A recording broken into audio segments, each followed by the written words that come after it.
संसारसागरं घोरं तक्तुम् इच्छामि जो नरः गीतानामं समासाद्य পারম জাতি সুখেন স।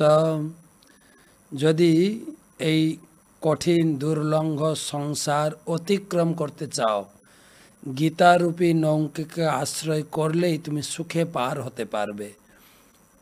আজকের গীতা অনুশীলনী ত্রয়োদশ অধ্যায়ে চতুর্থ শ্লোক।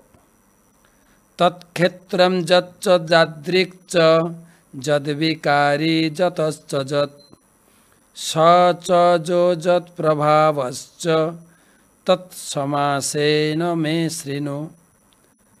তৎক্ষেত্রম যচ্চ যাদৃক্চ যদ্বিকারী যতশ্চ যৎ স চ যো যৎ প্রভাবশ্চ তৎসমাসেন মে শৃণু। সেই ক্ষেত্র কি, তার গঠন কি প্রকার, তার বিকার কি, তা কার থেকে উৎপন্ন হয়েছে, সেই ক্ষেত্রজ্ঞের স্বরূপ কি, তার প্রভাব কি, সেই বিষয়ে সংক্ষেপে আমার কাছ থেকে শ্রবণ করো। তো আমরা গত দুটো শ্লোকে 2 এবং 3 শ্লোকে ভগবান বলেছেন ক্ষেত্র হচ্ছে এই দেহটা, এই দেহকে যিনি জানেন আত্মা ক্ষেত্রজ্ঞ, আর আত্মা পরমাত্মা দুজন হচ্ছে ক্ষেত্রজ্ঞ বা এই শরীরের মালিক দুজন, আমি এবং ভগবান।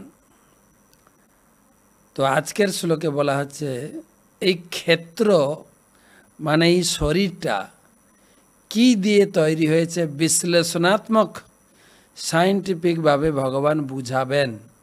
আমার কাছ থেকে শ্রবণ করো, কি দিয়ে তৈরি হয়, তার গঠন প্রণালী এবং তার বিকার।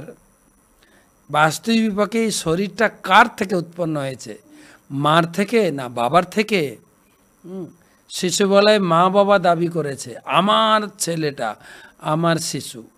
স্কুলে যখন ভর্তি হয়েছে স্কুল দাবি করেছে এটা আমাদের স্টুডেন্ট। তারপরে যখন কোম্পানিতে চাকরি পেয়েছি তখন কোম্পানি দাবি করেছে এই এমপ্লয়িটা আমার।